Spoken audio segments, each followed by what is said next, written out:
and doing what you say says a lot about your character.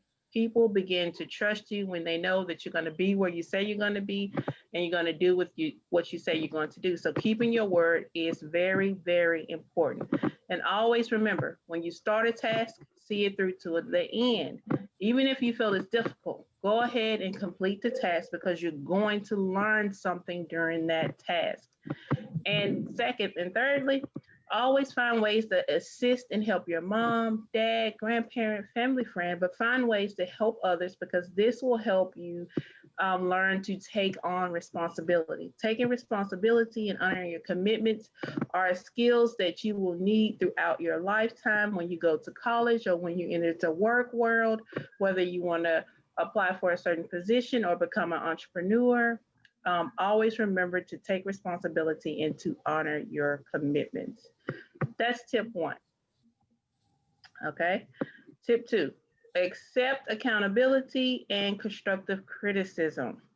Taking responsibilities for your actions is very important. Um, Accepting responsibility helps, again, that also helps build character and it also helps build your integrity. And also listen to feedback from your parents, from your teachers, or your mentors. This will help you grow. This will help you develop your skill set. And these are what I would like to call free life lessons. These are lessons that you can learn from experienced people who've been where you're trying to go and who've learned the hard lessons. Some lessons you don't have to learn on your own. You can simply just take good advice. Now, we will make our share of mistakes and have our share of experiences, but if you can learn a good lesson from someone else, please take heed. Jess, you got anything you want to add so far? Yes, most is definitely. I think the first two are definitely some heavy hitters to really get the girl started. Accountability, and saying you're gonna do what you're gonna do is key important. They say your first impression is your lasting impression, and it's very key to young ladies and even young men to make sure that if they say they're gonna do something, they say they're gonna be somewhere, if they say they're gonna be a part of something, that they hold those commitments and they stay true to those because the people that they tell those, they're gonna hold them to that. And sometimes you don't get a second impression, so it's really, really, really important that we hone on to our responsibilities and accountability early on to really set that path and build those healthy relationships and networks, because you just never know. You might be a teenager, you might be fresh out of college and you're looking for this position, and you might be that same person that you built that bond with in that relationship early on as a kid, that now that they can trust, they know that you're a trustworthy person and you're accountable, and now that you put yourself early on in a position to win just by being accountable and keeping your word. So yes, you are definitely on a great, great path right now. So let's keep it going with these awesome tips. Okay, tip number three, learn from your mistakes. Don't let one mistake define you and don't dwell on that one mistake. Our mistakes have the potential to teach us very valuable life lessons. Review your mistake, go back through the process, learn what you did wrong, and also learn what you did right. Most importantly, don't be afraid to try again. This time, when you try, you are armed with valuable information about that certain subject, topic, or situation that will aid you to make a better choice and set you up for further success. So, one mistake doesn't define us. We continue to try again. Making mistakes is a way that we learn, it's a way that we grow. So, don't be afraid to make mistakes. So, Jazz, anything on that one? Most definitely, you got to learn from your mistakes, but also give yourself room to grow. We're gonna make mistakes along our path, but honing in on those mistakes and like not making them again. It's so easy to say, "Well, I'm a kid, I have time," but sometimes you don't have time. Sometimes, as you say, that lasting impression and that mistake can really, really stamp you in your path and your endeavor. So you really want to make sure that if you make the mistake, by all means, definitely avoid making it again, because some mistakes it's really hard to come back from. And don't let you being a kid or you being a teenager be the excuse for you to continue to make mistakes. Because if you do that, then you continuously are setting up a negative path to make excuses. Is basically you're making excuses for your behavior, and you don't want to set that early on. Make the mistake, fix it, adjust it, create a plan, and keep going. Okay, again, we're talking about tips to be self sufficient. Tip number one was take responsibility and honor your commitments. Tip number two was accountability and accept constructive criticism. And tip number 3 was learn from your mistakes. Now we're on tip number 4. Tip number 4 to becoming self-sufficient is learning basic home maintenance. Now, why is this on the list? Because we have to learn to because you won't always live with your mom. You won't always live with your dad. You'll have your own place one day, and you have to learn how to take care of your own space. When we are able to take care of our own space, it makes us feel more confident and helps us build healthy self-esteem. So learn to clean your house, clean the bathroom, clean your room, help your mom clean your kitchen.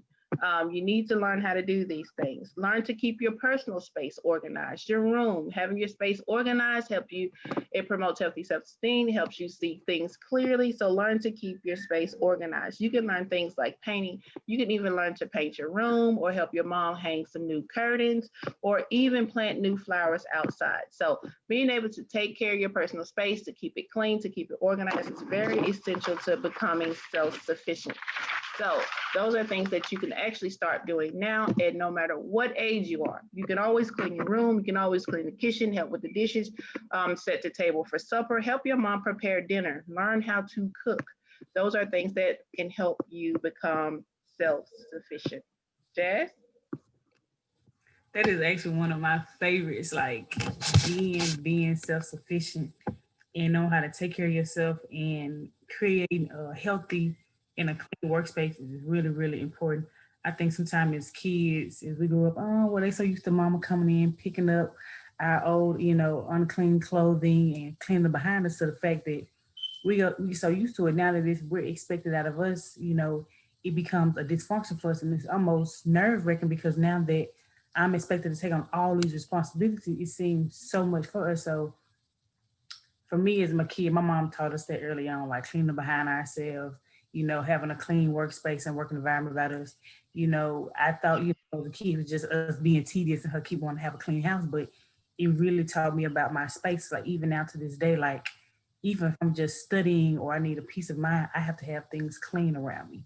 I like a certain way for my space to be, even at work. If I have one little corner, I like for it to be a certain particular way for me to function. Now, if you function a mess, that's your business.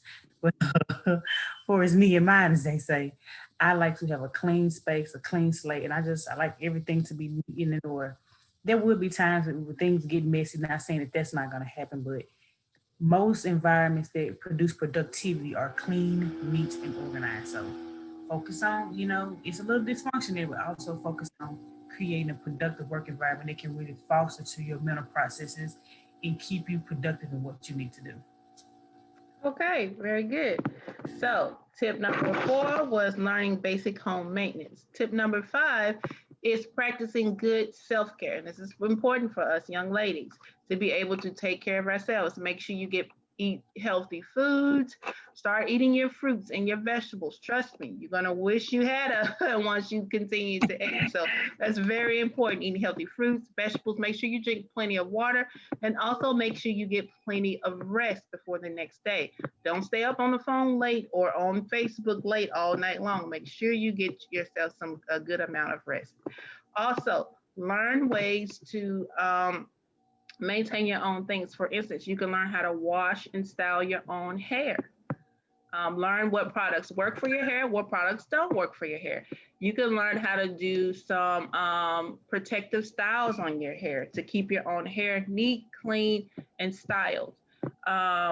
You want to learn how to wash and iron your own clothes, separate the colors from the whites, know what washing powder, what fabric softener to use, what needs to be dry cleaned. All of these things will aid you in being able to just take care of yourself and keep yourself neat and clean.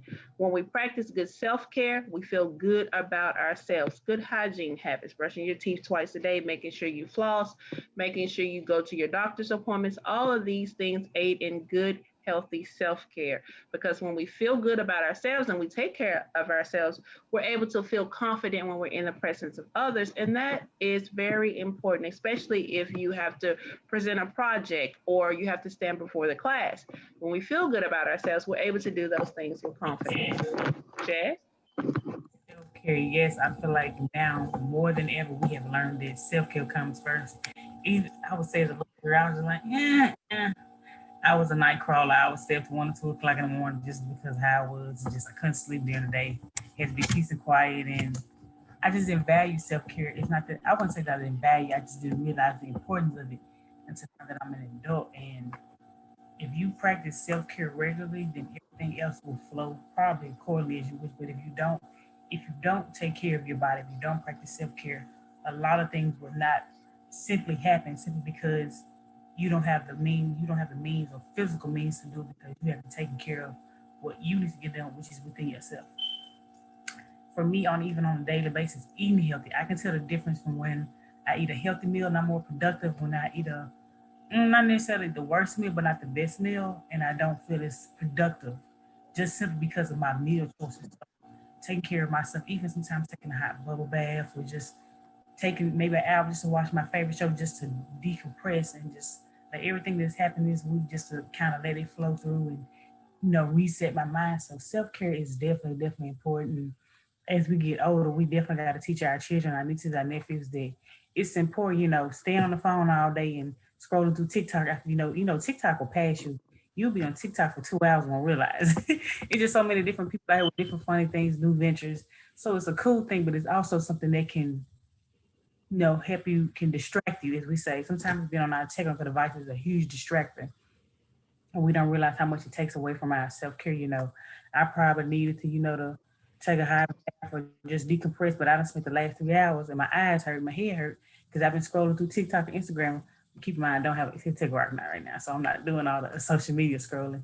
But just for example, so that self care is hugely important, especially for your mental process. When kids, they're in a pivotal age, junior high through high school, they're going through some of probably the toughest peer challenges, learning to make friends, deciphering who are not their friends, and how to build healthy friendships, being active with sports, going through puberty. They're balancing so many things that are affecting their mental process and their self confidence. That key thing of self care comes into play, and even talking to their parents about the things that they're going through and they're experiencing.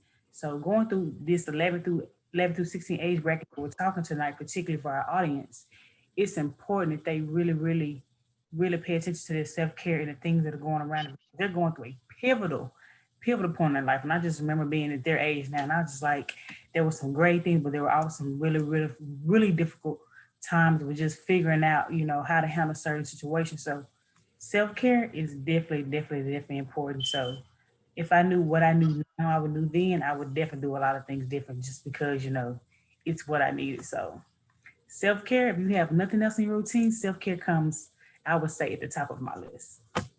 Okay, very good. So again, we're talking about tips on becoming self-sufficient. We talked about taking responsibility and honoring our commitments. We talked about accepting responsibility and constructive criticism. We talked about learning from our mistakes. We talked about learning basic home maintenance, and we talked about practicing good self-care. So for tip number 6, it's don't be too critical of yourself. And why is that on the list? Because in becoming self sufficient, we have to learn to be able to affirm our own selves without the assistance of others. So give yourself the benefit of the doubt. Understand that you're not perfect and don't criticize yourself. Don't, if your hair is not a certain length or a certain texture, or maybe one foot's longer than the other. I don't know, but don't criticize yourself. Learn to love yourself for who you are. That's very important because it helps build confidence, it helps build self-esteem, and it helps aids us in our ability to try new things and enter new environments when we feel good about just loving who we are. So tip number 6, do not be too critical of yourself. Chaz? Yes, critical. I think self confidence. Honestly, I think now that self confidence has really evolutionized itself, and I say that with meaning that we've, especially as African American women, we've learned to embrace just naturally who we are. So I feel like it's critical as it was for us then. I feel like now it's becoming a lot better. So a lot of these girls are really confident. Not saying that they're not dealing with confidence issues because we all different, right? I might not like my love handles, or I didn't had too much to eat this week, or I don't like the way my hair looks and my hair's not, the way I want it to. But I really feel like we're definitely on the upscale when it comes to building confidence because I feel like now I see little girls, and it's almost people will probably even consider it a little bit cockiness, but I see so many girls really loving themselves and really embracing their hair the natural way it comes with you African American, Latino, Caucasian, just Indian. Nigerian, whatever it is, I've seen so many girls like, love themselves and see their confidence. So, not being critical of yourself is important. I'm glad to see that a lot of girls are really embracing it, and they're not backing down from anybody who doesn't care for how they feel about themselves. And I love it. I said people to be humble, but also to not to let anybody, back you down from into a corner to where you're not confident about yourself. So I think confidence and not being critical of yourself is hugely important. I'm really proud that we're creating a more fostering environment so girls can really be confident in who they are and loving themselves and like, hey, no, you don't get to tell me today that I don't look cute because I'm cute every day. It's almost hilarious at this point to see little girls interact with people and people like, oh, I don't like them. Like, and just see the automatic confidence they have to say, no, you don't get to judge me today. I'm the only person that's critical of how I think and feel about myself. So today you don't get that power. So I definitely think not being critical of yourselves and really creating an environment within your friends and your family to really, really, hone in on your appearance and how you feel about yourself is important. So yes, most definitely. Absolutely. So, tip number 7, start learning to be financially responsible. And you can do this by just simply learning how to save. If you get an allowance of $10, learn how to not spend it all. Save $3 and spend $7. And you want to learn the difference between a need and a want. You need shoes, but you don't need the most expensive shoes. You need clothes, but it doesn't have to be a specific brand. When we learn to tame our wants and to become more disciplined in our wants, we're able to use our money for other things long term, things that we haven't really considered yet. Like, how are you going to buy your first car? Well, you can start saving for it now. When you go off to college, you want a nice car, you can start saving for it, or you can start yourself putting away money for your tuition. Any small amount is able to grow over time. So, you want to learn to wait for some of the things that you want. You don't have to have it all right now. So, practice saving, practice not spending all your money, and practice turning down some of your wants, and that'll save you in the long run. That'll save you from going into debt. Credit in debt. So that will help you build those disciplines over time. They'll be ingrained in you, and you'll be more likely to practice discipline than overindulging. What you think, Jazz? Oh yes, definitely. And I can say I learned this from my parents. Learning to like really manage your money is hugely important. I remember I probably started babysitting auntie y'all when I was probably like 8 years old. Like I've been babysitting, I've been around kids. It's probably why I had grew for the love for kids. I've been taking care of kids, nieces, nephews, cousins, probably since the age of 8. But one thing my mama always told me when I got older, my mama did not play. And when I would get a little $5 or $10 from a little babysitting money or my allowance, she's like, you know that you're becoming a young lady. You know there are things that your product mama is not going to be able to buy everything and all your needs. So you need to learn early on and start being able to assess those needs from your things. So $5 here, $10 here. I would buy the things I wanted. But if I didn't have what I needed, I was gonna hear from my mama because she's like, you done made the money. And I know that I'm your mother and I'm building, but I'm also creating, good habits, financial habits of you being able to sustain yourself. So once I did start working at the age of 16 for my first job, I was able to buy a lot of things and I didn't really ask my parents for a lot of things.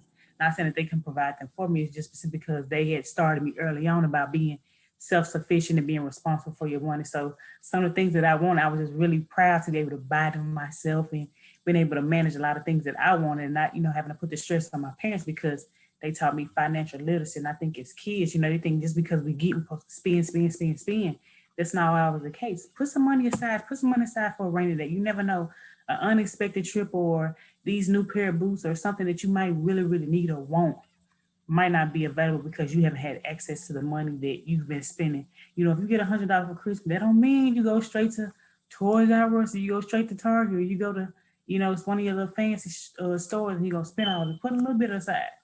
You just never know. There might be some things. It might be a gift that you want for your birthday, and as kids, sometimes we think that our parents are, they really think they're the tooth fairy, Santa. They even know what they technically are. Not to debunk all our myths or whatever, but they our parents we put on the parents they put on such this this armor that they can have it all and they can make it happen. But sometimes it can put parents on an extreme amount of stress, and sometimes we have to understand that as kids, everything that we need and want we don't get. So teaching us to save that money sometimes they put us in place. Well, you know what? I want this. Maybe I can help mom. Maybe I meet mama half, or maybe if I meet my parents half on this Xbox I want, maybe that they'll consider getting it for me. So that self sufficiency, just being able to take care of yourself, buying your undergarments, those little simple things. You might run out of pair of socks. Maybe over the summer you shot up 2 inches. Now you need bigger socks. So those things cost, and you'd be surprised at the amazed at the prices of this stuff nowadays for clothing and just the minimum things to keep yourself dressed. So yes, being financially literate early on is really important. And if you start early financial tips, it's really hard to break those. And if you have a good financial tip in life, like it's easy for you to manage your money. They might call you what they call us cheap or whatever you want to call it, but I'm telling you, it'll pay off in the long run. It definitely will. Absolutely. Absolutely. So start being financially responsible right now. So learn to make, tip number 8, learn to make decisions on your own. Don't follow the crowd. You don't have to go along with popular opinion. Do the right thing even when no one is looking, and don't be afraid to go against popular opinion. This could be as simply as choosing what not to wear and what to wear. If a whole group of girls wear a certain thing, mom told you don't wear it, you could choose not to wear it. That's making a decision on your own and standing on your own opinion. And then be sure to stand on your values. But you got to know what your values are. What do you stand for? How's your integrity? How's your character? Do you know who you are? That's very important when you're interacting with a group, because if a group does something that goes against your value, you have to learn how to stand on what you believe is right. And that's easier said than done. But the more we practice it, the better we get. So we have to learn to make decisions on our own, make decisions for ourselves. So what do you think about that, Jazz? Definitely, it's really critical, and that can be a foundation of really of how you develop as an individual from middle school almost to college. It's really that's a really a pivotal, also another pivotal point is standing on your values and not letting anybody break them. You are going to meet people that value the same things as you in life, and you're also going to meet people who are totally like, no, she's a square, or no, she's scared, or she's not out. They're going to people that are not for you, and you have to be okay for walking away from the people. You might have been friends with them for 8 years, and there comes a pivot point in your life where you realize y'all don't value the same things. You may not can be close friends, but you can remain friends, but you don't have to choose to follow that crowd. So standing in on what you value, what you feel is worthy in your life, this the key point thing. And that's one thing I've always carried with me is that, you can't change what I believe in, what I value. I won't disown you, or I would not like you because we don't agree on the same values, but you don't get to choose my values.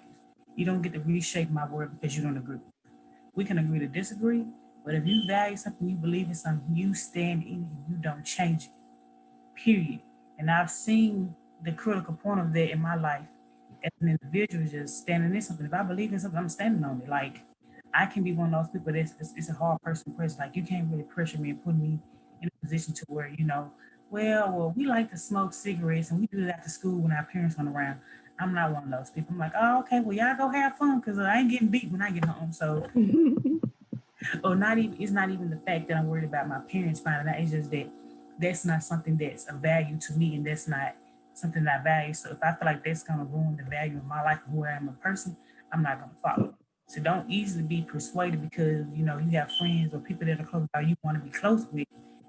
It's important for kids to really really understand their value and not letting somebody shake it, because honestly, they're in the big, like I said, as I said before, they're in the biggest stage of peer pressure to where those were kids, the kids will get you, meet you right where they at. And when people understand, they know your weaknesses and know how to get you, your values are one of the huge pieces where people will play in on. If they know that you're a really critical kid, and sometimes you have to be careful with venting to your friends and stuff about things that you're going through, because they will use those simple things to steer you all in the wrong direction. Before you know, you got kicked out of school, you got suspended, you're skipping class, and everything that you value, you've turned away from it simply because you didn't choose to do the right thing, even when you know you had the opportunity to do so. Pick your friend, not step away from your values.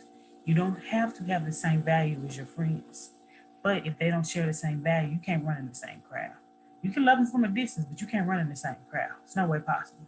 Y'all might eat lunch every now and then or stop by and check in on each other across the yard when you're walking home from school, but you cannot be in the same circle. You do not have the same values. It's just not going to work. Absolutely.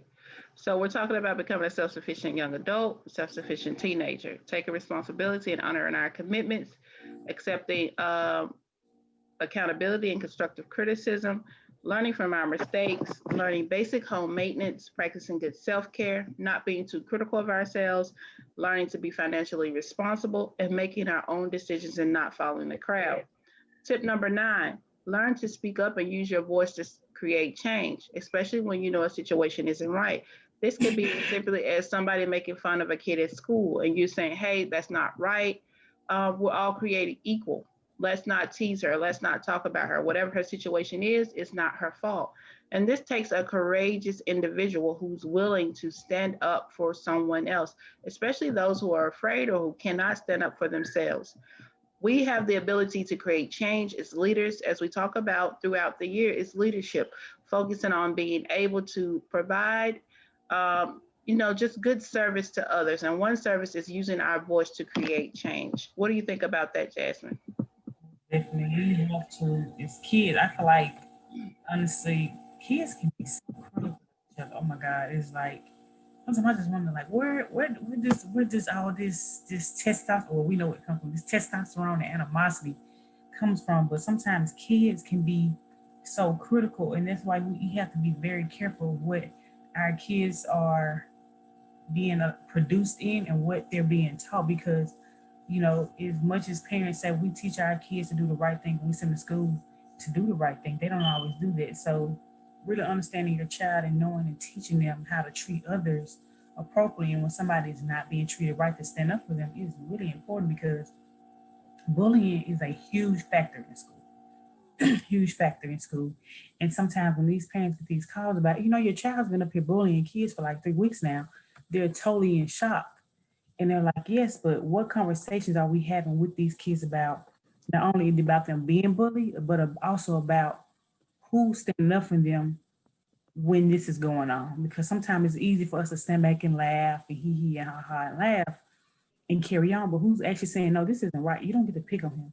Just because he or she is not like me or you doesn't mean that you have the right to talk less down. And so are we having these conversations with our children, with our nieces, with our nephews, with our godchildren?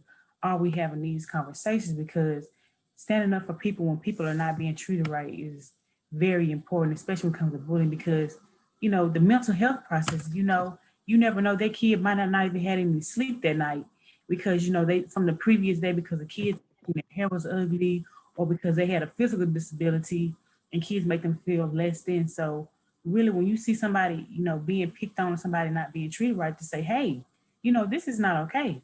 And even if that kid decides they want to bully you or be physically aggressive with you, you handle that accordingly, you let an adult know. But it's important for us to stand up for each other when we're going through things like that, because that can really change the mental process of a kid when they're dealing with those things and they're being picked on or they're being bothered too, because somebody just chooses not to be nice. And you'll be amazed also at the different stories that you get once a kid, the kid that was the bully, there's also the kids that's also, reaching out for help too, but they don't know how to ask. And it's also creating an environment to where, when we speak up, sometimes we speak for both parties. We speak for the one that's being bullied, and we speak for the one that's asking for help, but they don't know how to help. So it creates an environment. Before you know it, we can create a lasting friendship simply because of misunderstanding and us learning how to speak up and talk to each other. So now, it's a really important environment, and I've been in it too many times to where I was like, yeah, this isn't okay, and we're not gonna allow this to happen. And I can honestly say I wasn't around a lot of kids that got picked on by a lot of kids, but it definitely wasn't tolerated within the people that I hung out with. We were not letting it happen. Like, I grew up with kids with, that are, as we consider, normal individual kids with physical disabilities, kids with different mental processes, and we weren't allowed to go around and pick on each other and call each other, different names and different things because of, the different characteristics that we possess. But if you definitely saw something, you need to say something, because it's not okay. And all it takes is one person to say something, because usually once that person has been checked, they don't usually do it again. And if they do it, they're going to do it behind closed quarter, because they know that now that somebody has set the standard to their behavior is not okay. When the behavior is ignored it usually continues when the behavior is usually nipped in the bud. It's not to say it's going to stop it, but it usually decreases almost immediately simply because somebody has put them on notice that what you're doing is not okay. Absolutely. So learn to use your voice to create change. And tip number 10, invest in yourself. Take your education seriously. Make time to study and prepare for your homework, as you learned in your last week's session on being prepared. And also look ways to build and develop on your current skill set. Challenge yourself to learn new things and to try new things. Find time to read material that will feed your brain. And remember, becoming self sufficient is not just a skill set, it's a mindset. So you want to make sure that you focus on developing yourself and learning ways to become self sufficient. And this is for you, not for anyone else, because soon you'll be a self sufficient young adult one day, and you can start now putting those things into place. So, any last words, Jasmine? Self-sufficiency. Yes, yes, yes. I think the last one definitely was the icing on the cake, as we say. You've got to invest in yourself. We know sometimes we feel like everything's going on. I feel like right now, honestly, most people don't know the journey that we're on right now, but investing in ourselves is a lot of times like honestly right now I probably could be asleep or you could be asleep, but we're taking time to invest in ourselves, reading, networking, looking at seminars, getting out to know people. People think that sometimes just getting out to have fun. It ain't always just about having fun. Sometimes you can get out and network, work with people, and build so much information within yourself. Just simply invest in yourself. I also see one of my professors is online with us. So hello, Mrs. Sims. And she was also a pivotal point in teaching us about investing in ourselves. As I discussed the last session when she was just I went through our senior seminar about us just appropriately dressing ourselves. That was not only just a lesson for us, be prepared for interviews, but it also was teaching about us investing in ourselves and knowing how to create an environment to where others will want to invest in us. And she was a pivotal point in my life, really helping me invest and understand what it took to be productive, reading material, understanding material, and hold yourself accountable when you haven't done it. Because the biggest part of not only about is investing in yourself and your material about things that you need to learn is when you haven't done it to be accountable about it. And she was definitely critical and productive in teaching us that, it really inspired me and I love her to death. But yes, most definitely, you have got to invest in yourself. There are going to be some nights where you might be at 2 or 1 o'clock in the morning. There are going to be some weekends where you don't get to hang out with your friends or your family. But if it's something that you really want, you got to invest in time in yourself. And I've seen this quote fly around so many times is that if you work a 9 to 5 and this 9 to 5 is not your goal, your overall goal, if you do not spend time with that goal outside of your 9 to 5, then you're not investing in yourself.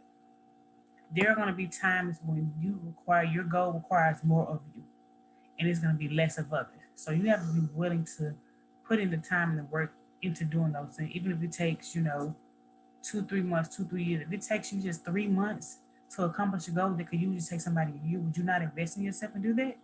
Yes, you should make the ultimate sacrifice, but willing to make the ultimate sacrifice in yourself in what it's going to take to really build you. You have got to be willing to do that because nobody's going to do it for you. Nobody's going to do the dead work.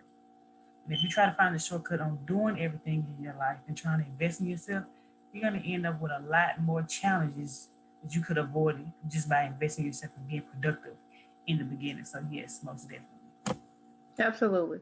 So today we talked about becoming a self-sufficient young teenager or young adult, taking responsibility and honoring our commitments, accepting accountability and accepting constructive criticism, learning from our mistakes, learning basic home maintenance, learning to practice good self-care, not being too critical of ourselves, to start learning to be financial responsible, to start making decisions on our own and not following the group, to learn to use our voice to speak up and create change, and learning to invest in ourselves. So we thank you so much for joining us today. It's always a pleasure to have you guys with us. If you're interested in more of our sessions or would like to come on some of our weekly sessions where we are discussing just via Zoom, just our Zoom sessions where we discuss with our girls on different topics, go to www.yougirlincorporated.org and sign up. Go ahead and register, and you can and we'll send you information on how you can connect with us on our private Zoom sessions as well. Any, And again, thank everyone for joining us. This is something that we truly love and we're passionate about. And we're are doing the work to put forth the commitment. We hope that our voices reach those young girls who need someone to help, help build their confidence and help them found the foundation principles in their life to help create them. Again, if you want to sign up, like she said, go to www.yougirlincorporated.org. You can click the connect button and you'll see registration. Or if you're a parent who wants to sign up their kid, you'll also send that. Or if you're a vendor and you're looking to somebody to come in and work with young girls here in the Memphis City area, we would love for you to click on our connect with us button on the connect us, and you will be able to send your information in, connect with us, and we would love to join us. So again, thank y'all for joining us for our session. We will be back. When's our next date? It is November 7th. We'll be back November 7th. Virtual Girl Chat. We have 2 sessions. We have 10 through 16 through via Zoom, and we'll have 11 through 16 Facebook Live. So again, thank y'all for joining us. We love y'all. We hope to see y'all soon. Please like, share, or comment your feedback for our session today. And we hope to see y'all soon. Thank y'all. Have a great evening.